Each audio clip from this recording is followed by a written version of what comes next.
What is going on, guys, and welcome to episode 5 of the Chelsea Career, and welcome to the Estadio de la Salvla, and welcome to the Champions League final. Champions League final? I wish. The Champions Trophy final against Barcelona. And I looked at this game and I wanted to win it, obviously, for the money, for the trophy. It's only a pre-season tournament, I know. But this is one of the only chances, probably the only chance we're going to get, is the only chance we're going to get to play elite European opposition this season. We're not in European competition, so we can't test ourselves against the top players and the top, attackers in the world. Messi, Neymar, Suarez, it don't get much better than that. SMMN. Oh dear, I fucked that up. So yeah, unchanged from the side that beat won the semi-final match. Again, we are very reliant on Kante, and I was concerned that defensively we might struggle. But we'll have to wait and see. The whole episode is dedicated to this match and getting ready for next episode, which is an episode full of getting those transfers done before the West Ham game, and then this episode following that is the West Ham game, and then we will be into two games, even 3 games in some episodes, and we'll be right in to the career mode. I love having long pre-season. I love hopefully getting you guys excited over time for the career mode.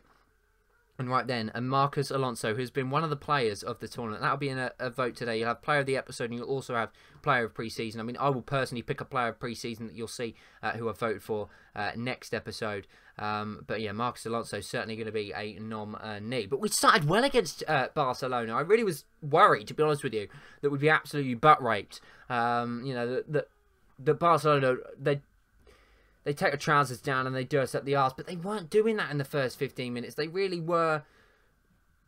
We looked even. We looked okay. Defensively, we looked okay. Okay, so when Messi got the ball here, we were struggling to deal with it, but we did deal with it. And as I say, the first 24 minutes were fantastic, and David Luiz with his traditional mistake in one match. It's like in real life, he does genuinely make a mistake each game, and Zuma makes an absolute error there. Now, you can go back and look at that. The replay that EA show us, for me, isn't a good enough one. It doesn't show us really whether there was much connection. We can go back and look at that. Do you think that was a red card? Do you think there's any contact from Kurt Zuma on the thing? So yeah, I don't know. Go back and look at it. Here's the angle. Sorry, there's a little bit of a technical misfunction there with the commentary. As usual, it's traditional. I don't really think there was a lot of contact. You'll have to go back and see and work out whether you personally think there's enough contact for you personally. But Luis Suarez, he's never going to miss in there. And from the spot, he makes it. Barcelona 1, Chelsea 0. We're now down to 10 men. Our centre-back's just been sent off. If the job against Barcelona was tough at the start, well, I don't even know a word to describe the challenge ahead of us now. But we're going to put up a fight. Sometimes, it used to be in FIFA 16, I used to play better with 10 men, bizarrely. Would that be the same thing here against Barcelona? Remember, we are on world class, and I am not yet comfortable on world class. So I was genuinely looking at this, thinking to myself, this could be 6-0. And Barcelona probably were thinking the same if they had thoughts, if it wasn't for the fact that it's a computer. So yeah, that didn't really make a lot of sense. Cameron did it. But anyway, Diego Costa picks up the ball here. He's got Javier Mascherano to beat, and he does beautifully. It's still Diego Costa. Lends it off to Eden Hazard, and Chelsea equalise in the 39th minute. Who would have thought that? Eden Hazard, who hasn't really done a lot in pre-season, apart from 2 assists, and now, yeah, okay, so he's done a bit in pre-season. He's going to be a nominee for player of the pre-season. You have to vote on whether you think you agree with that or not. But Diego Costa, showing his strength, going past, just showing why he's a really, really good striker. And nice pass and a good finish from Eden Hazard, and we're level. With 10 men, we are level. And I didn't really know what to expect. It came out of the blue. I didn't know what to do. I didn't know what to do with it, so I didn't know how to react. It was absolutely incredible. But yeah, 40 minutes gone, and we are level on level terms. But here come Barcelona. This was the onslaught that I was expecting to happen. Good challenge there. We had to then get back into position. I brought on Nemanja Matic to play centre-back. I didn't even have a centre-back on the pitch. And that hit the bar, and David Luiz just plays it safe and gets it out. And that whole goal and sending off thing for Barcelona in their opener, it spawned from a stupid pass from me, from David Luiz, but from me ultimately. In the second half, we bring on Chalobah for Cesc Fabregas, depending on his performance. Perhaps he's a nominee for player of the pre-season. Probably the most surprising player of pre-season, although Alonso has surprised me massively with how well he has played. Nice chip pass there to Diego Costa, and could we do something that would be unbelievable and actually lead Barcelona, come from behind with 10 men? Look at Chalobah, such a class player.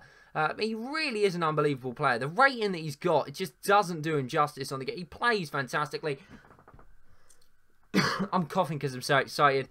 Willian with an absolutely textbook ball, and Diego Costa with the header that, let's be honest, Diego Costa was always going to score. Look at that beautiful ball in right to the head of Diego Costa, and somehow, some way, we lead Barcelona in the Champions Trophy final, in the pre-season final, yes, a pre-season tournament, but with 10 men. And this was such a massive confidence boost for me.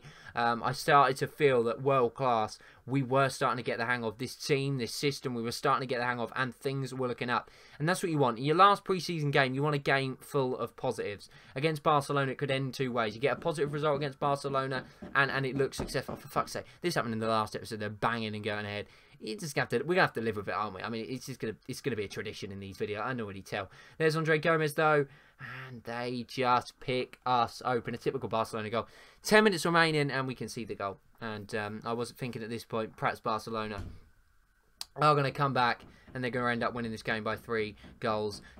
But whatever the result, whatever happens from here now on, you have to say we have done ourselves really, really proud. We played fantastically.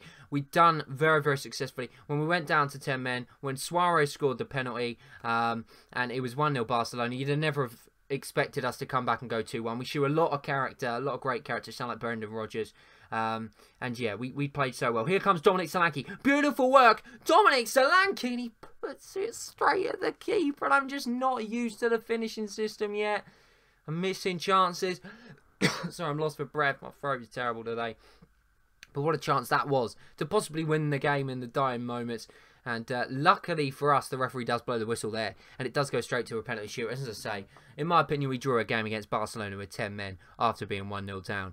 If we lose all in this penalty shootout at the end of the day, for me, it's not a loss. We didn't lose the game. But hopefully we can win the penalty shootout and we could get our first bit of trophy, first bit of silverware, if you're going to class it as that. Some of you probably won't. And to be honest with you, I don't blame you. It's pre-season. But you just have to wait and see. I did think the order of penalties was strange. I know it's done on penalties, but surely if you're shit at finishing, you're not going to be that good at penalties. Here comes Luis Suarez, scored the first penalty in the game. Could he score the one in the shootout? No, he couldn't. He put it at the crossbar. Courtois went the wrong way. He didn't go the right way at all. But here comes David Luiz. I really am not used to this new system in the penalty shootout. But what a penalty that was from David Luiz. Ter Stegen went the wrong way. And here comes Neymar. Takes that little back step. Does anybody know how to do that? Because I can't. Again, Courtois guesses the wrong way. But this time, Neymar putting it in rather than at the post. Dominic Solanke to take the shot. Too weak. But it goes in. It went past Ter Stegen. And that's when I just started to feel it's written in the stars. We're going to win this game. A bit like that time we did actually. What a penalty from Rakitic when we beat Barcelona in real life. It's just written in the stars. I felt like this might be a similar sort of thing. But here comes Victor Moses from the penalty spot. Didn't look confident. He put the ball wide. It did mean that we were on level terms. And Messi, well, he missed penalties against us in real life. But he doesn't miss that one. It was close to missing. But again, Courtois guesses the wrong way. And I was starting to get fucked off because I kept guessing the wrong way. And law of averages said that I surely couldn't guess the wrong way again. But Pedro missing the penalty, it meant that this penalty, if Barcelona scored, they would win. With Gerard Piqué as centre-back, surely he's going to start. Surely he's going to go down the middle. Passes it home. I thought he'd go down the middle. And Barcelona win the Champions Trophy. Oh well, what a pre-season that we have had. I think it's been a successful pre-season. The card at the top, that little eye thing, click on it. You can vote for player of the episode. You can vote for pre-season player, or I think of a best player of pre-season, whatever you want to call it. You can vote for that too, so there'll be 2 polls there. Like the video, subscribe if you're new around here. If you want thumbnails, go check out Drift. Young guy, great prices, really, really good. Creates my Chelsea career thumbnails, create my Journey thumbnail as well. Check out the John Austin 12 as well for a really, really cool Middlesbrough career mode and Journey career mode as well. So yeah, go check him out as well. All my social media links down in the comments below. My second channel, Cameron Cole, that's underneath as well. If you missed any episodes of the Chelsea career previously, check it out. And tomorrow I'll be bringing out episode 6, where we'll be making all the transfers, or trying to get all the transfer deals done before the start of the Premier League, because I do have this thing where I don't like signing players when the Premier League starts. I will if I have to, but I don't like it, so hopefully we can get the deals across the line. And then, in episode 7, coming out in, not today, not tomorrow, but the following day, we face West Ham in the Premier League, and what a game that is going to be. This was a pretty good game. We came out on the losing side in the penalty shootout, but we done ourselves proud. Thanks for watching. I'll see you next time. Goodbye.